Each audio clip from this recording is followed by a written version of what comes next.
News शिखरांश, हम में है दम सच्चाई को सामने लाने का। समाचारों से जुड़े रहने के लिए हमारे चैनल को सबसे पहले सब्सक्राइब करें। समाचार अगर पसंद आए तो लाइक, कमेंट्स और शेयर जरूर करें। नमस्कार दोस्तों, आप देख रहे हैं न्यूज शिखरांश, हम में है दम सच्चाई को सामने लाने का। रामकुमार नगपुरे, पूर्व जिला पंचायत सदस्य बालाघाट। जैसे कि पूरे क्षेत्र में जनचर्चा है और जोरों से है। जो हमारे जनपद के अध्यक्ष है आशु बघेल और उसके जो मिस्टर है गुणाराम बघेल, ऐसा प्रतीत हो रहा है कि क्षेत्र में इसे लूट मची हुई है। यही बीच में आपके माध्यम से भी मैंने पढ़ा था कि कोई चिचोली घाट है, वहाँ पे रात में 1 बजे जाकर वहाँ हंगामा फैलाया इन्होंने, जबकि उनके साथ कोई अधिकारी नहीं था। उसमें न टीआई था, तहसीलदार था, एसडीएम था, ना माइनिंग का कोई अधिकारी था। मुझे इसके बाद भी ऐसा पता चला है कि बाजा कंपनी का एक जो आदमी है और हमारे एक पत्रकार है, ये इनके घर गए। उनके घर जाने के बाद पता चला कि उनने इनसे 50 लाख रुपए की मांग की है। ऐसी पूरी क्षेत्र में जनचर्चा है। इसके अलावा क्षेत्र में जितने भी काम हो रहे हैं, ये ग्राम पंचायत में पुल पुलिया बन रहा है। क्या होता है कि पंचायत अपनी सुविधा के अनुसार कुछ ठेकेदारों को काम दे देती है। उनसे भी जनपद अध्यक्ष उसके जो मिस्टर है वो भी उनसे पैसा मांगते हैं। उसके अलावा जो आबकारी विभाग है, कोई छत्तीसगढ़ को है, उनसे भी मेरी कुछ चर्चा हुई है। उन लोगों से उनसे भी पैसा मांगा जा रहा है कि तुम्हारी जो दुकानें अवैध चल रही है, आप दुकान सुबह 7 बजे खोल रहे थे, रात को 12 बजे बंद कर रहे हो, जबकि उनका टाइमिंग 8 बजे का है और इधर 11:30 का है। उनसे भी अवैध वसूली की बात करते हैं। और जितने ठेकेदार क्षेत्र में काम कर रहे हैं, शासकीय योजनाओं का जो काम करते हैं ठेकेदार, उनसे भी मोटी रकम की बात करते हैं। मेरा सीधा इन पर आरोप है कि ऐसे लोगों को अपना पद से इस्तीफा दे देना चाहिए और इन पर कड़ी कार्रवाई होनी चाहिए। कम से कम जो भी अब पूर्व में बाद में जो जनपद अध्यक्ष बने, जिला पंचायत सदस्य बने, उनको बात समझ आनी चाहिए। जब तक कार्रवाई नहीं होगी तो ये ऐसा ही खेल चलता रहेगा पूरे क्षेत्र में। एक गंभीर आरोप आपके द्वारा लगाया गया है और इस दौरान विकास कार्यों पर क्या नज़र दिख रही है? जनपद अध्यक्ष का विकास कार्यों में कोई रुचि नहीं है, कुछ दिख नहीं रहा है। जबरदस्ती फर्जी वसूली का मामला इन पर बनता है। हर जगह पंचायतों में भी फर्जी वसूली की बात करते हैं लोग। सब जिनको चमकाना, एसडीओ को चमकाना, उनसे पैसे लेना, ये सब तरीका है उनका। सर, जैसे किसी भी क्षेत्र नगर की शांति के लिए जो पुलिस प्रशासन होता है वो एक महत्वपूर्ण अंग होता है जी। और यहाँ पर जनप्रतिनिधि और रहित व्यवसायी के मध्य झगड़ा चल रहा है। उस झगड़े में पुलिस प्रशासन पिसता हुआ नजर आ रहा है, जिससे उनकी छवि क्षेत्र में धूमिल हो रही है। तो आप क्या कहना चाहेंगे इस विषय में? आप जनप्रतिनिधि। देखो, पुलिस विभाग का मामला अलग है और माइनिंग का मामला अलग है। माइनिंग को कौन देखता है? माइनिंग के अधिकारी देखेंगे। पुलिस का उसमें कोई हस्तक्षेप नहीं है। चूँकि कभी कभी ऐसा होता है कि जो अवैध रूप से जा रहा है तो पुलिस को रोक सकती है, लेकिन पुलिस वो काम नहीं करती। पुलिस से मेरी कई बार चर्चा हुई कि रेत में वो रॉयल्टी नहीं है, उन्हें नहीं पकड़ा। उन्होंने बोला कि आप माइनिंग से बात करो, माइनिंग आएगी और उनको पकड़ेगी। वो काम माइनिंग वालों का है। हमारा तब जो पुलिस के बार यहाँ ट्रांसफर हो रहे हैं, एक तो उनका जो काम करने का तरीका था वो ठीक नहीं था। जनप्रतिनिधि सीधे मुँह बात नहीं करते थे। 1.5 महीने पास टीआई का यहाँ से ट्रांसफर हुआ है, 1.5 से 2 महीने में। तो उनकी कार्यशैली काम करने की ठीक नहीं थी। वो आके कुर्सी में चिपक जाते थे। क्षेत्र में क्या हो रहा है, बहुत सारी कच्चे शराब चल रही है, कई जगह पैकारी चल रही है जो अंग्रेजी और देसी बेच रहे, पांठेलों में बेची जा रही है। इस पर कई बार हम लोगों ने शिकायत किया है। उस शिकायत के आधार पर संज्ञान में लेते हुए इनको यहाँ से हटाया गया है। एक मामला भोरगढ़ का था जो रेत घाट को लेकर था, जिसमें हमारे चतुर्वेदी आए थे भी। हाँ, वो आए थे तो उन्होंने वहाँ के सरपंच पर हाथ उठा लिया था और ऊपर से कहा कि तेरे मस्तक पे लिखा है कि सरपंच है। तो जो भी जनप्रतिनिधि होगा उसके मस्तक पे थोड़ी लिखा रहता है। वो तो आपको पता करना चाहिए कि यहाँ कौन सरपंच है, कौन जिला पंचायत है, कौन बीडीसी है। तो ये तरीका उसका ठीक नहीं था, इसके लिए उसका भी ट्रांसफर हुआ यहाँ से। लोगों ने आंदोलन किया उसके खिलाफ। वैसे जो अवैध तरीके से जो आरोप लगा रहे थे कि जो रेत का परिवहन हो रहा है, जो डंप हो रहा है, इस संबंध में आपने देखो, होता क्या है कि जो ठेका हुआ है इनका 30 जून तक रहता है काम। 30 जून के पहले इन लोगों ने माल डंप किया। जो माल डंप है उसको तो बेचना पड़ेगा। तो उसके बाद उनको रॉयल्टी मिली, उसकी बेचने का परमिशन मिला उनको। कलेक्टर ने परमिशन दिया, माइनिंग ने परमिशन दिया, बेच रहे भी। अभी भी चालू है काम उनका, जहाँ डंप मिला हुआ है। बाकी घाट तो बंद है अपने क्षेत्र के। सिर्फ कटंगी क्षेत्र में शायद मेरे ख्याल से चिचोली चालू है और बोनकटा चालू है। तो ये तो बेचेंगे वो लोग। उन्होंने ठेका ही लंबे पैसे देके लिया है, और ये जनप्रतिनिधि जाके नाटक फैलाते हैं उनके पीछे। सर जी, अभी यहाँ क्या है, यहाँ सीओ नहीं है, अधिकारी कर्मचारी मनमानी कर रहे हैं, अपने मर्जी से आ रहे हैं, मर्जी से जा रहे हैं। यहाँ पर कोई की सुनवाई कुछ नहीं हो रही है। जब तक सीओ नहीं आएगा, जब तक यहाँ कोई समस्या का समाधान नहीं हो सकता। ग्राम विकास के कार्यों के लिए अनुमति मिल रही है? अनुमति तो मिल रही है, इसके पहले मिली थी, लेकिन अभी सब काम रुके हुए है। क्यों? बस वही सीओ नहीं है। ऐसा है कि इतने लंबे समय से यहाँ पर स्थायी सीओ की पदस्थापना नहीं हो पाई है, तो आप लोगों ने जनपद स्तर पर क्या कार्रवाई की है कि यहाँ जनपद सीओ बैठाए हैं? जनपद स्तर पे हम लोगों ने प्रस्ताव भी दिया, विधायक कलेक्टर को भेजे, विक्की भैया विधायक जो थे उन लोग को भी हमने बताया, अवगत करवाया, लेकिन कोई ने किसी को ध्यान नहीं दिया। क्या इस संबंध में आपने जिला सीओ, जिला कलेक्टर इनसे संपर्क? हाँ, वहाँ भी प्रस्ताव भिजवाया हम लोग ने, लेकिन कोई ध्यान नहीं दे रहा है। चुनाव को लगभग जोर से हो चुके हैं और देखा जा रहा है कि यहाँ पर सभापति का चुनाव नहीं हो पाया, क्या कारण रहा? सभापति का चुनाव उसी टाइम हो जाता, लेकिन कुछ समस्या के वजह से ऐसा नहीं हुआ। सर क्या समस्या? समस्या वही थी कि उस वक्त जो मतदान हो रहा था सही हो रहा था, लेकिन हमारी जो जनपद अध्यक्ष मैडम है, लोगों ने कुछ वहाँ विद्रोह कर दिया। एडीएम के साहब जो आए थे उन लोग से कुछ हरकतें गलत कर दिया, इसीलिए वो चुनाव रुक गया। वही वजह नहीं तो चुनाव पूरा हो रहा था। जो अधिकारी कर्मचारी का जो समय है आने जाने, उसके लिए कभी आप लोग ने आवाज़ उठाया? आवाज़ तो उठाया है अभी, लेकिन अभी तो आ रहे हैं सब लोग टाइम पे। आ रहे हैं जी सर। ये जो सभापति का चुनाव आज दिनांक तक नहीं हो पाया है सर, इसका मुख्य जिम्मेदार किसे मानते हैं आप? ये तो देखो, जिम्मेदार होता है यहाँ का अध्यक्ष, जनपद अध्यक्ष। वही अगर पूरा ध्यान नहीं दे रहा है, इसीलिए ऐसा नहीं हो रहा है चुनाव। सबसे पहले तो मैं अपना परिचय दे दूं। मेरा नाम गिरीश बिसेन, गांव भजियादंड है। मैं 15 सालों से जनपद सदस्य रहा, 2 बार उपाध्यक्ष भी रहा जनपद का। पर आज जो देखने में आ रहा है, जनपद जो पहले के हिसाब से चलना चाहिए वो नहीं चल रही है। कोई देखने वाला नहीं है, सीओ नहीं है, ये तो भैया ने बता ही दिए। तहसील का बेहाल है, वो भी आपको मालूम है। हॉस्पिटल का बेहाल है, जितने एनएमएम कोई नहीं रहती है, सबके लिए जबकि व्यवस्था सरकार ने कर दी, वहाँ रहने के लिए मकान पुराने अप टू डेट करके दी हर गांव में। दूसरा सवाल यह है कि जनपद पंचायत खैरलांजी में मेरी मिसेज भी जनपद सदस्य है, और अभी जो घटनाक्रम चल रहा है रेत को लेकर, ये मेरे नज़रों में ठीक नहीं है। मैं जनप्रतिनिधि हूँ, मैं अधिकारी नहीं हूँ। अगर कोई कहीं उत्खनन हो रहा है या कोई चीज़ें हो रही है, तो उसको मेरे को पहले माइनिंग वालों को, उसके बाद थाने वालों को सूचना देने के बाद ही अपने को कहीं जाना चाहिए। हमको पकड़ने का अधिकार नहीं है, चाहे रात हो या दिन हो। अधिकारी पकड़े, उसके साथ हम रहें। अगर कोई जाता है तो ये, और इससे क्या है, हमारे जनपद की बदनामी हो रही है। जैसे मैंने आपके इसमें देखा था कि 40 ट्रक वालों के बयान थे, और वो मालिकों की 40-40 हज़ार रुपये मांगते हैं। ये ठीक नहीं है, इससे जनपद बदनाम हो रही है। उनको पैसा मिल रहा है नहीं मिल रहा है हमको नहीं मालूम, लेकिन जनपद के जितने सदस्य, उपाध्यक्ष जी भी हैं साथ में, और उनके सदस्य लोग हैं, ये फालतू में बदनाम हो रहे हैं। इस पर रोक लगना चाहिए। मैं जनप्रतिनिधि ने बिल्कुल नहीं जाना चाहिए, और रात को तो और नहीं जाना चाहिए। ये मेरा सबसे कड़ा विरोध है कि जनप्रतिनिधि ने बिना अधिकारियों के इस पार्ट पे नहीं जाना चाहिए, और गया है तो जनप्रतिनिधि गलती है।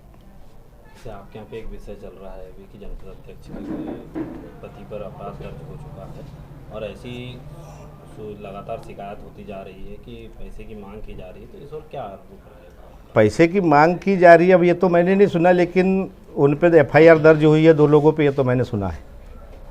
और वो होगी भी 3-1-10 की धारा, और लूट की धारा है। और वो बयान दिया ड्राइवर ने कि मेरे से लूटे करके, तो भाई लूटे होंगे, वो झूठ तो बोल नहीं सकता ड्राइवर। सर, विगत कुछ सालों से जैसे देखा जा रहा है कि खैरलांजी अब मुख्य धारा में जुड़ते जा रहा है, चाहे वो सामाजिक क्षेत्र हो या फिर शिक्षा का क्षेत्र हो, और ऐसी मतलब जो घटनाएं घटती थी वो काफ़ी कम हो गई थी यहाँ पर। लेकिन बीते कुछ समय में रेत का विवाद इतना ज़्यादा फैल गया कि लगातार कुछ महीनों के अंदर में 3 जो थाना प्रभारी थे वो नप गए। तो इसके ऊपर में आप क्या मत रखना चाहिए अपना? अब थाना प्रभारी नप गए, वो कुछ जनप्रतिनिधियों से उनकी नहीं पटी। अब वो कौन सी कार्रवाई करना चाहते थे, थानेदार नहीं करना चाहते थे। अब एमएलए लोग साथ में थे, भोरगढ़ में भी इस पे वो हुआ। तो ये बात मुझे यानी इतनी ज़्यादा कटुता से नहीं कह, यानी इससे नहीं कह सक रहा हूँ कि थानेदार कैसे गए, लेकिन कर्मचारी हैं, कर्मचारी कभी किसी से द्वेष नहीं करता है। अभी वो एक बयान आया था आंसू बघेले जी का कि वो सीओ अपने एसडीओपी साहब मेरे से वो कर रहे थे करके उलझुल बातें, पर मैं नहीं समझता ऐसा। मैं बहुत से अधिकारियों के साथ रहा हूँ, एसडीओपी थानेदारों के साथ तो मेरी बैठक ही 15-20 साल रही है। वो लोग कोई चीज़ को उदाहरण दे के समझाते हैं कि भैया ऐसे से ऐसा होगा तो क्या होगा, ऐसे से ऐसा, यानी मेरे को अगर कोई चीज़ समझाते तो मैंने उसको गलत में नहीं लेना चाहिए, उसको समझना चाहिए पहले। ये मेरी मानसिकता है। एकाएक उन पे शासन प्रशासन पे आक्षेप लगाना ये ठीक नहीं है। काम तो काम उन्हीं को करना, शासन प्रशासन ही करेगा, अपन तो कर नहीं सकते। हम तो उन्हीं के माध्यम से काम करेंगे। गलत भी होगा सही भी होगा तो अधिकारी कलम चलाएगा उसमें। जैसे हमको उस पर सपोर्ट में लेना चाहिए अधिकारियों को, कर्मचारियों को। जैसे आपने रेत के मामले में बोला है, तो जो अभी वर्तमान स्थिति में जो रेत का खनन हो रहा है, परिवहन हो रहा है और जो डंप हो रहा है, ये कहाँ तक लीगल है या अनलीगल है?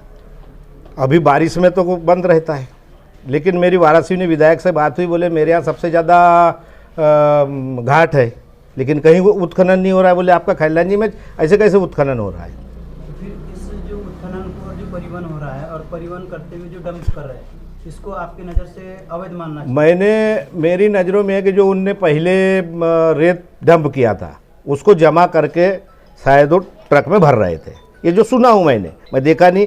मैं तो 15 साल में मैं कहीं एक भी रेत घाट पे नहीं गया। पहले भी पाठक साहब अगर कोई था, अभी भी है पाठक जी अपने रेत वाले। मेरे साथ तो जनपद अध्यक्ष रत्नाबाई कोराम भी रही, मेरे साथ राकेश बनोटे रहे। मैं उनके पहले फेकन डोरे जी के साथ भी काम किया हूँ जनपद में, पर वो इस समय ऐसे कोई मामले नहीं आते, कोई कहीं जाता नहीं था और कोई ऐसा हमसे पैसे मांगते हैं करके कोई एक आदमी भी कंप्लेंट नहीं कर सकता। लेकिन ये कहीं बात आ रही है तो कहीं ना कहीं कुछ होगा, पैसे के लेन देन मामला होगा तब ना कहीं। सर, अगर आपके बयानों को मध्यस्थ रखा जाए तो फिर जो वर्तमान जनपद अध्यक्ष है श्रीमती आंसू बघेले, उनकी कार्यप्रणाली गलत पाई जा रही है आपके नहीं? भाई मैं महिला होने के नाते या तो जनप्रतिनिधि उनको रात में नहीं जाना चाहिए। मैं तो पुरुष होता तो भी नहीं जाता, सीधा आरोप है आपको? हाँ, मैं तो पुरुष भी अगर मैं खुद होता जनपद अध्यक्ष तो नहीं जाता मैं। हमारे दुर्गा भैया ने, इनके पास तो रेत घाट है, ये नहीं जाते खुद। और जाना था तो फिर तहसीलदार साहब, माइनिंग ऑफिसर साहब, एसडीओपी साहब, इनको लेके जाना चाहिए था।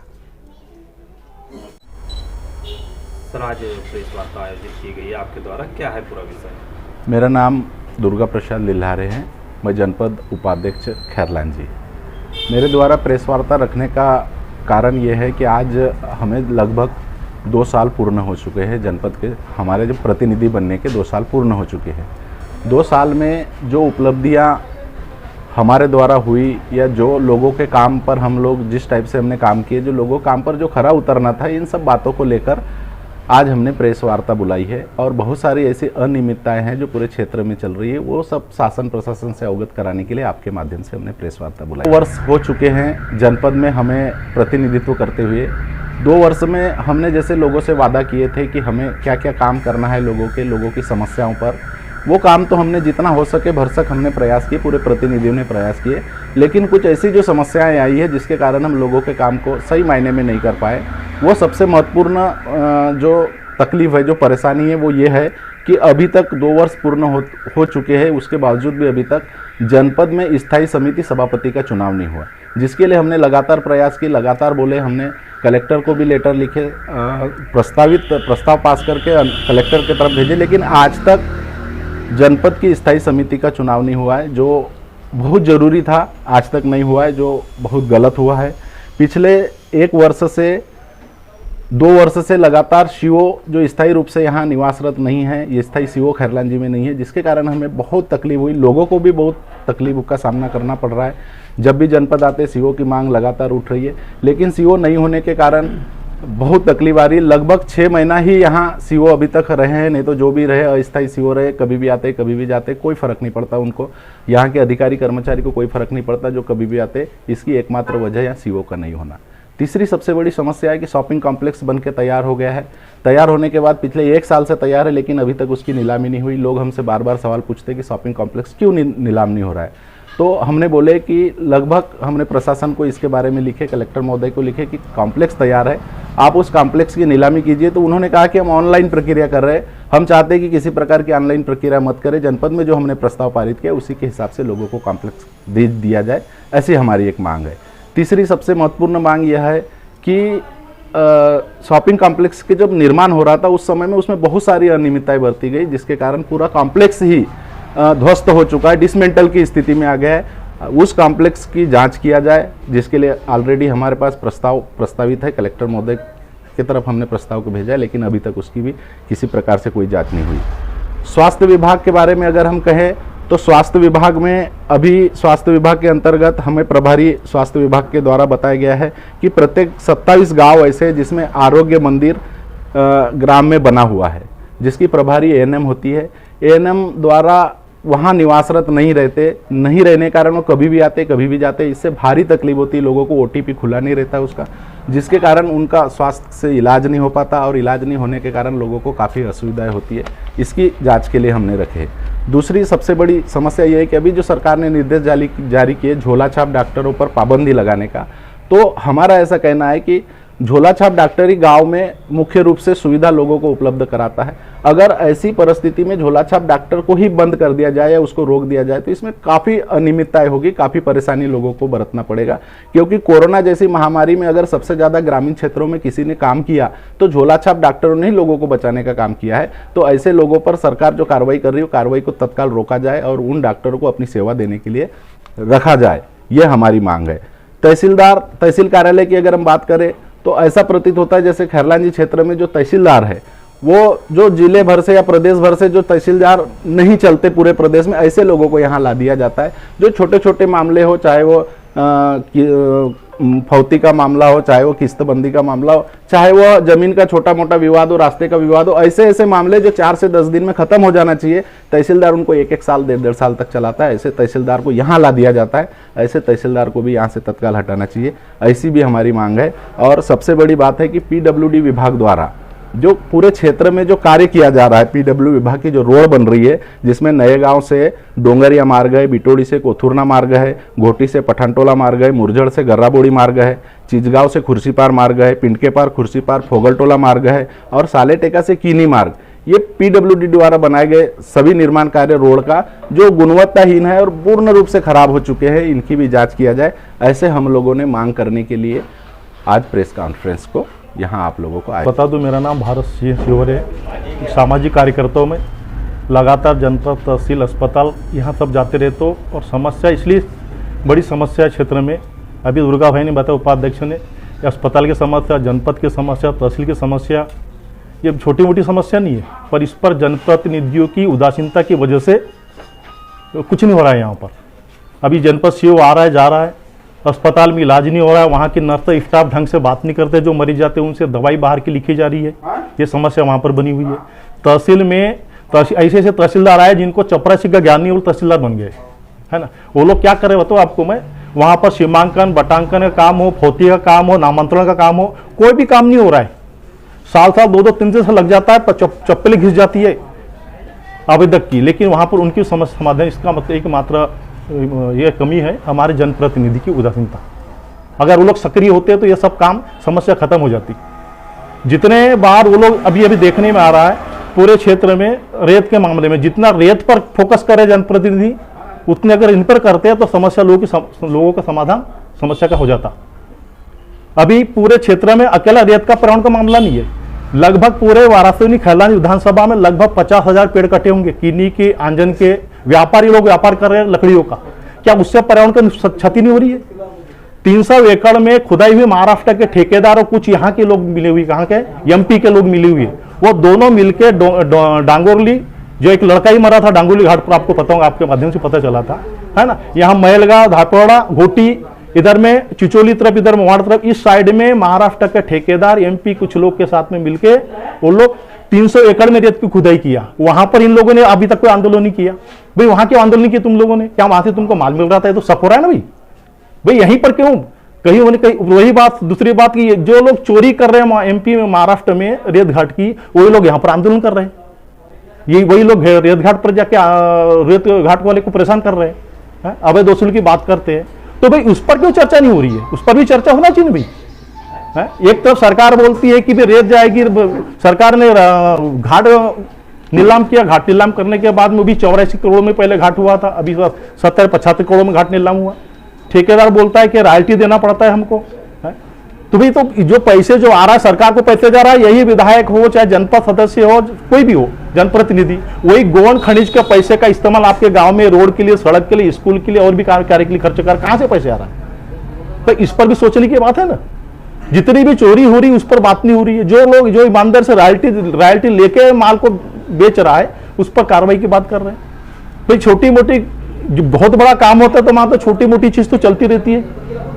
लेकिन जिस अंदाज में माहौल को क्रिएट किया गया है उससे पता चलता है कहीं ना कहीं, जैसे भी रामकुमार नकपुर जी ने आरोप लगाया है ना, मैं उससे सहमत हूं कि भाई हो सकता है ऐसा भी हो। तो इन सब बातों को लेकर आज जो प्रेस कॉन्फ्रेंस किए थे, भाई दुर्गा भैया ने जनपद समस्या बताया। हम लोगों ने जो समस्या क्षेत्र में जो चल रही है, जनप्रतिनिधि उतना ही काम अगर उस पर कर ले, किस पर, अस्पताल पर, जनपद सीओ के मामले में, तहसीलदार के यहाँ पर, फॉरेस्टर के मामले में, तो मैं कहता हूँ सारी समस्याओं का समाधान हो जाएगा। न्यूज शिखरांश मासिक पत्रिका और चैनल का मध्य प्रदेश और छत्तीसगढ़ में बहुत जल्द ही विस्तार किया जा रहा है। प्रत्येक जिला स्तर पर जिला प्रतिनिधि नियुक्त करना है, केवल पत्रकार ही संपर्क करें। हमारा मोबाइल नंबर है 7987744194।